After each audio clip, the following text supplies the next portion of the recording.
እግር ኳስን አቀብሎ ግብ ማስቆጠር ብቻ አይደለም። እግር ኳስ አእምሮ ነው። በዘመናችን የሜዳ ላይ ጀግኖች መካከል ድምጽ ሳያሰማ ጨዋታውን የሚቆጣጠር ማጥቃትን የሚያክምና መከላከልን በብረት የሚያጥር አንድ ሰው አለ። እሱም የማንቸስተር ሲቲና የስፔን እምብርት የሆነ አንድ ልጅ ሮድሪጎ ሄርናንዴዝ ካስካንቴ።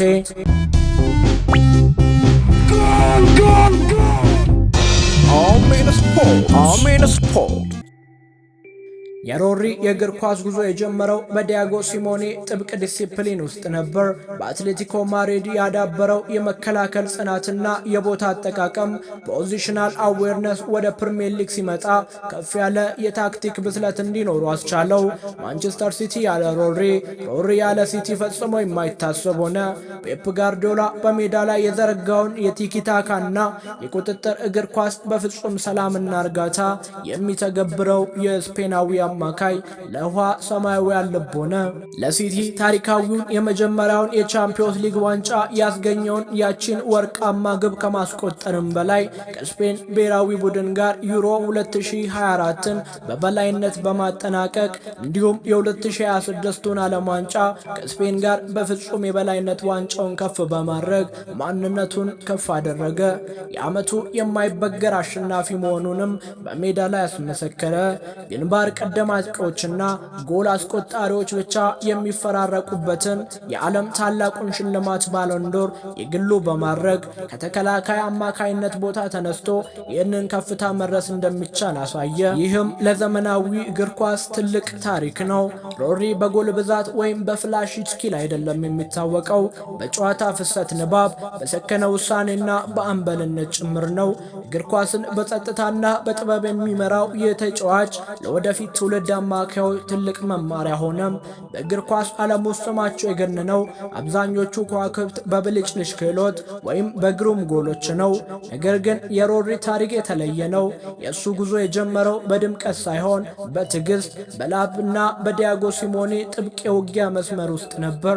የስፔኑ ግዙፍ ክለብ አትሌቲኮ ማድሪድ ሜዳ ዋንዳ ሜትሮፖሊታኖ የሮሪን እግር ኳሳዊ ማንነት ያነጸው የመጀመሪያው ትምህርት ቤት ነው። በሲሞኔ አሰልጣኝነት ስር እግር ኳስ ማለት ጦርነት ነው። ቦታ ማስፋት፣ መሬትን ማጥበብና ለእያንዳንዱ ኢንች ሜዳ ደም መክፈል ማለት ነው። ሮሪ በዚያ ከባድ ስርዓት ውስጥ ነበር ያደገው። የተጋጣሚን ጥቃት ከርቀት መግጨት፣ ኳስ ሲጠፋ በሰከንድ ውስጥ ክፍተቱን መሸፈንና በማንኛውም ሰዓት ንቁ ሆኖ መገኘት። እነዚህ የዘመናዊ ተከላካይ አማካይ መሰረቶች በአጥንቱ ውስጥ የገቡት በዚሁ ዘመን ነበር። ሜትሮፖሊታኑ የሰጠው ስንቅ ቀላል አይደለም።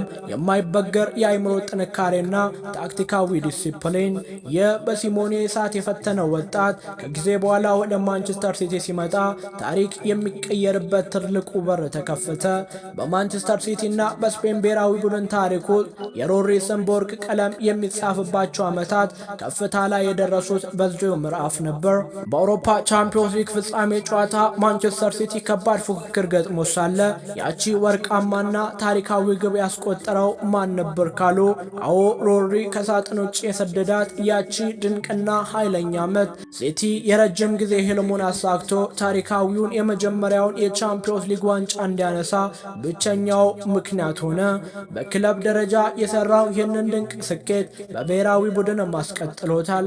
ከስፔን ብሔራዊ ቡድን ጋር በመሆን በጀርመን በተካሄደው ዩሮ 2024 ላይ ያሳየው ድንቅ ብቃት ፍጹም አሸናፊነት የተጎናጸፈ ነበር።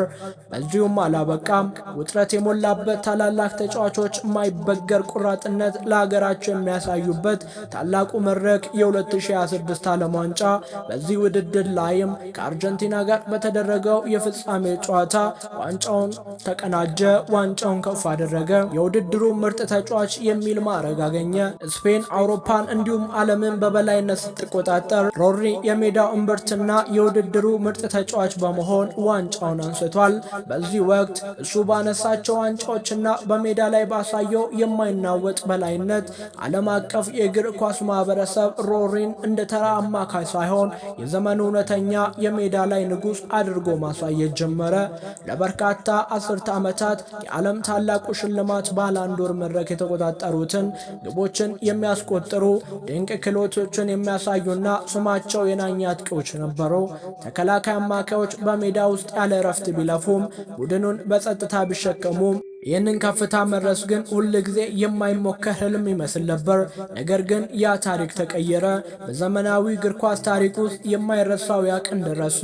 ሮድሪ የዓመቱ የዓለም ምርጥ ተጫዋች በመባል ተመርጦ ታሪካዊውን የባላንድ ዶር ዘውድ በራሱ ላይ ደፋ። ይህ ሽልማት ለሮድሪ ብቻ ሳይሆን ለዘመናዊ እግር ኳስ ትልቅ መልእክት ነበረው።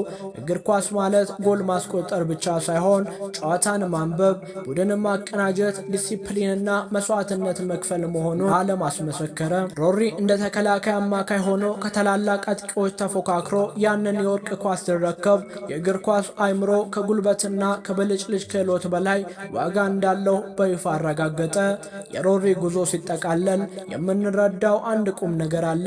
እግር ኳስ በጨዋታ ሜዳ ላይ ከሚታየው እንቅስቃሴ ባሻገር በጸጥታና በጥበብ የሚመራ የአእምሮ ውድድር ነው። ሮድሪ ዛሬ ለወደፊት ትውልድ ተጫዋቾች በተለይም ለአማካዮች እንደ አንድ ትልቅ መማሪያ መጽሐፍ ሆኖ ያገለግላል። የእሱ ተጽዕኖ በስታቲክስ ብቻ አይለካም። በሜዳ ላይ ያለው መረጋጋቱ፣ ኳስ ሲጠፋ የሚያሳየው ጥንቃቄና በጭንቅ ሰዓት የሚወስዳቸው ብልህ ውሳኔዎች ለአሰልጣኞች እንደ ስልታዊ መሳሪያ ናቸው። ሮድሪ ግብ አግቢ አይደለም፣ ነገር ግን ግብ እንዲገኝ የሚያደርግ የጨዋታው ምሰሶ ነው። በማንቸስተር ሲቲ በቆየባቸው ዓመታትና በስፔን ብሔራዊ ቡድን ያሳያቸው ድንቅ ክንውኖች የባላንድ ዶር ሽልማት ብቻ ሳይሆን እርሱ በራሱ ተቋም ሆኗል። እግር ኳስን በታክቲክና በአእምሮ ለሚረዱ ሰዎች ሮድሪ የዘመናዊ እግር ኳስ የክብር ምልክት ነው። ውድ የአሜን ስፖርት ተከታታዮች ለዛሬ የነበረን ቆይታ ይሄንን ይመስል ነበር። እስከ መጨረሻ አብራችሁን ስለቆያችሁ እናመሰግናለን። ቸር ሰንብቱ።